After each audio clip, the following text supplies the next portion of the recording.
And we know what Noah did.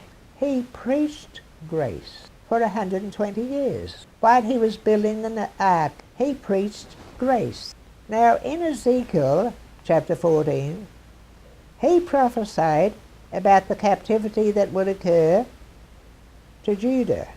Now Daniel lived around the time of Ezekiel. If they knew each other, I don't know.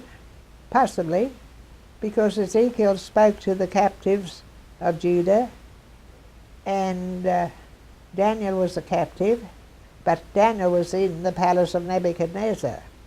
The other captives weren't, only just some of the youth, if you read Daniel chapter 1. And note that in Daniel chapter 1, it does not call any Israelite a Jew. They are called Hebrews or Israelites. No such thing as being a Jew. And Ezekiel prophesied judgment on Judah and said this: even if Noah, Daniel, and Job were in this land that's going to be judged, they would not be able to keep even a son or a daughter safe, only themselves. They would keep themselves safe through their righteousness. Now that's interesting. What is there about Noah? What's there about Daniel? What's there about Job that would enable Ezekiel to bunch them all together? Righteousness. Noah had righteousness, Daniel had righteousness, and Job had righteousness. Why does he say Noah first? Well, he came first in history. Then he mentions Daniel. When was Job? Some people say he wrote his book in the days of the patriarchs, which I always followed, but now I've been thinking. He doesn't mention another patriarch. Job acts as if he could be under the law. And it is possible Moses even wrote that book, but that's not conclusive. We don't know. It says about Noah in the book of Genesis, he found grace in the eyes of the Lord. Now Noah had a remarkable birth, an absolutely amazing birth. That's not recorded in the Septuagint or the Old Testament, but it's recorded in extra books. But it is recorded in our Bible, he found grace in the eyes of the Lord. Now that doesn't mean to say that he lived such a life that God gave him grace. It means he experienced the grace of God to live in righteousness even from childhood. Well, I cannot compare myself in any way to Noah. Not in any way, except this. I have known the grace of God in salvation from the age of 2. Now, I didn't do anything to merit it, now did I? 2 years old? I remember distinctly. And from then on. Was I a perfect child? Well, just as well you didn't know me. Of course I wasn't. Still am not. But I found grace. For some unknown reason, God has had grace on me, and he has had grace on you from the time you were saved, which is the same as me, which was when I was about 2. I remember the grace of God. That's what Noah found, the grace of God. By grace we are saved through faith, and that not of ourselves, nothing of ourselves. Noah would have been naturally as wicked a person as anybody else, if not worse. Same with me. And somebody said, I can't remember who now, if but for the grace of God, there go I. I think it had something to do with slave trading. I would have been in hell but for the grace of God because of my sins. So that was Noah. And we know what Noah did. He preached grace for 120 years. While he was building the ark, he preached grace. And he preached grace because the ark was an act of grace. It foretold salvation of the Lord by grace. Because Noah had found grace, the grace of God was on him. He preached 120 years the gospel of grace because Christ was in him. And he preached through Noah the grace of salvation if the people would only have listened. Here's the ark being built, 120 years. They scorned. They scoffed. Rain, we don't know what rain is.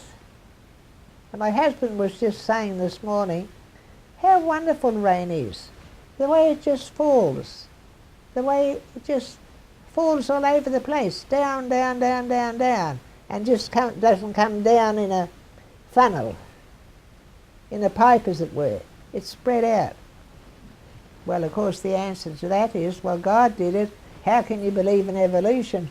The grace of God. For 120 years, Christ was in Noah, preaching the gospel of salvation, as Peter shows us. The grace of God extended to that generation of evildoers who were going to be destroyed, so evil were their works. You should read the book of 1 Enoch to discover how evil they were. The grace of God gave them an opportunity, but nobody took it. The only ones saved were Noah and his wife, their 3 sons, and their wives. Ham, Shem, and Japheth were the names of the sons. And from what I have regarded in books I have read, it would appear that Ham was already black. The curse on Ham was not colour. The curse on Ham had nothing to do with his colour. Shem was kind of rosy. Japheth was not rosy. Ham was black, or a dusky black. God likes variety. You could say, look at a white rose, a pink rose, and a blood red rose. God likes variety. So Ham was not cursed because of his colour. He was cursed because of his evil, homosexual desires and deed. So that's Noah. We look at Job.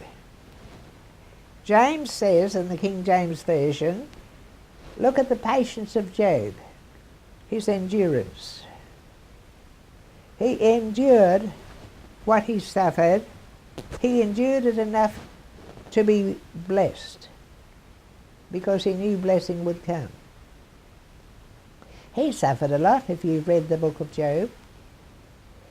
He suffered the loss of his children, his wealth, and even his wife said to him, curse God and die. His suffering was so bad. Then he suffered the 3 wise men, I just forget their names right now, I used to know. He suffered listening to their tales all the time, and then ended up praying for them to be saved. Well, James says this, the Lord is full of pity and compassionate. Do you know that some manuscripts say it like this? The Lord is one whose commiseration is easily excited, and whose commiseration is great or abundant to you and to me. Just think about that. God, the Lord, commiserates with you in your commiseration about yourself when something terrible happens and you have to endure it. He is excited enough about your commiseration to feel a commiseration for you in a great and abundant way. That's how great the love of God is for you and me, who are his children. It's not only pity and compassion, that's good enough.